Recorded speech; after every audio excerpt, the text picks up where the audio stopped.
Welcome back to Outnumbered. Well, the gloves are off. Republican presidential rivals Donald Trump and Jeb Bush holding dueling town halls in New Hampshire just miles apart. And the night was not without its insults. Watch. I don't see how he's electable. Jeb Bush is a low-energy person. For him to get things done is hard. You know what's happening to Jeb's crowd, as you know, right down the street? They're sleeping. Meantime, Jeb made his most pointed attack on the Donald to date. Mr. Trump doesn't have a proven conservative record. He was a Democrat longer in the last decade than he was a Republican. He's given more money to Democrats than he's given to Republicans. It wasn't that long ago that he was for, and continues to, hadn't denied, I don't think, the fact that he's for a tax on assets. All right, so is it a smart strategy? What do you think, Julie? Well, you know, poor Jeb Bush. He's that guy that sort of invites you over to his house to study. Meanwhile, Donald Trump's the guy that invites you to his house to go, like, throw kegger. And so who's the guy you want to hang out with? Whose rally do you want to go to? And, you know, Jeb's trying to make some policy points. He's trying to talk about education. Donald Trump is like, yeah, Jeb Bush is so boring. Look at him trying to talk about substance. Trump, this is why Trump is doing so well. People, Jeb Bush and Donald Trump going head-to-head on insults is kind of like the New York Yankees against a Little League team. Exactly. Yeah. Nobody can out-Trump Trump when it comes to... I was at his press conference last night. I left before his main event. And you look at Trump, and he's great at throwing out these slashing criticisms of people, fairly or unfairly. But look at the way that Bush comes back. Trump says, "What's going on with his people? They're sleeping." Bush comes back, "Well, he's not a real conservative." The insults were very different. Very different. The insults coming from Donald Trump were very personal. The insults coming from Jeb Bush, as you heard them, were policy oriented, right? Somewhat political. Sandra, do you think that more of these candidates should adopt what Trump is doing rather than attack him? And I say that because Scott Walker is trailing in Iowa now. So what did he do? He started to get behind Donald Trump on immigration. Is that the smarter strategy? Right. So you could argue that Kasich sort of tried to embrace him, and not necessarily his style, but embrace Trump.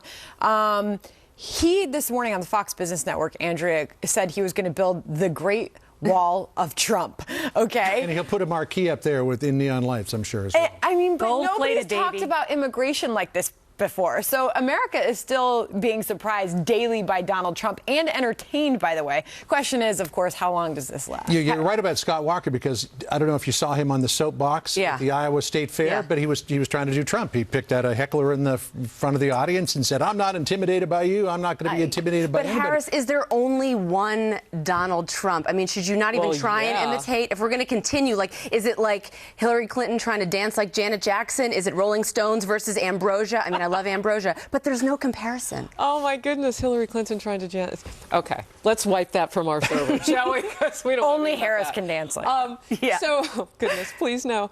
You know, I'm looking. I wonder how they would be in the same room, because you mentioned how personal one side was and how professional or political one side was. It's interesting to see.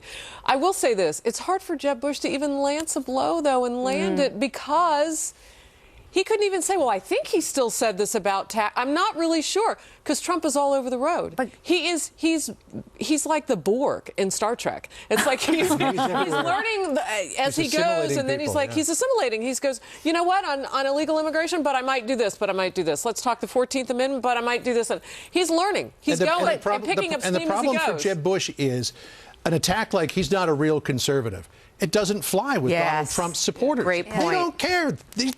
They're not making not even that. Jeb Bush isn't a real conservative. Most people don't believe that. So why would you point out something that you are vulnerable for yourself? Because Jeb Bush is counting on the fact this is the summer of 2015, and by the summer of 2060, we'll have a nominee by then. But in 6 months, when people start really paying attention, he's counting on the fact that people are not going to say this is not presidential behavior by Donald Trump. Spending a dime. He told us on the Fox Business Network this morning, haven't spent a penny yet of his own money. That ad was on Instagram that he did, and it got like so many hits. I will say this: Jeb Bush has just picked on somebody who loves to fight. Yeah, and you make a mistake when you underestimate Donald Trump. It'll be interesting. He should adopt his policy positions instead. Well, when it comes to freedom, our country is doing a little bit worse, sadly. That's according to a new report that rates freedom in countries around the world. Here's a list of the top 10. Notice the United States, not on the list. Number 1, Hong Kong, where police repeatedly cracked down on pro-democracy protests last year. The UK is 9th. The United States, all right, we had to put it on there. It didn't fit, but we squeezed it on there. 20th on that list, down from 17th last year. The study's authors blame the drop on the steady growth of government, increased business regulations, invasions of privacy through the wars on drugs and on terror, and seizures of property through eminent domain. By the way, another thing, not to put Trump back in the conversation, but he said he plans to roll back Dodd-Frank, all talking about all those financial regulations that have been hard on the United States. But what do you make of this, Julie? Are we that much worse off today? No, well, look, this is the Cato Institute, was one of the people that's one of the organizations that did the study, and they have a very political viewpoint. They obviously are libertarian minded, so to them, this is what makes freedom or not freedom. Look, I'm not libertarian. I will say I think our drug laws are insane. And one of the other things that they mentioned, the way we search and seizure, I mean, they have a point about certain aspects of this, but if you look, it's a very political definition of what constitutes freedom.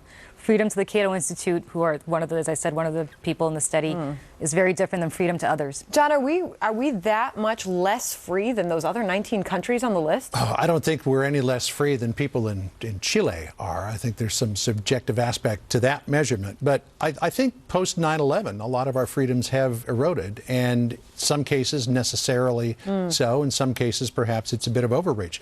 But I am troubled by being number 20 on that list, politically or not, because the country that I grew up in, Canada, is number 6. And I moved to the United States back in 1989, believing that this was the greatest country in the world. And to see it fall to number 20 on those rankings. Well, we got to fix it because we don't want you to go back to Canada.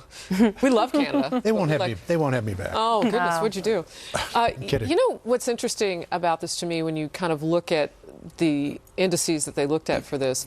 When you just compare where we were a couple of years ago at 17 to 20, we're sliding in the wrong direction. So it's like we're anesthetized to the fact that we need to fix this. Look at the huge conversation that they had inside Congress about the NSA and the snooping program and so on. And so you talk about a presidential candidate who was perhaps put on public display for a while there with 10.5 hours on the Senate floor, Rand Paul. I mean, that was a central discussion in this country for a while about being snooped on.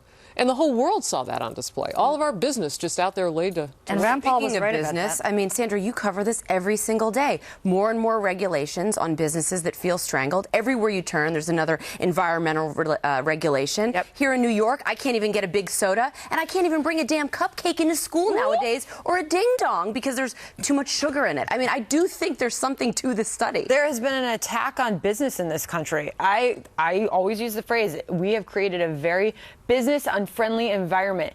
And people have come here for a long time looking for a better position, looking to build a business, start a family business.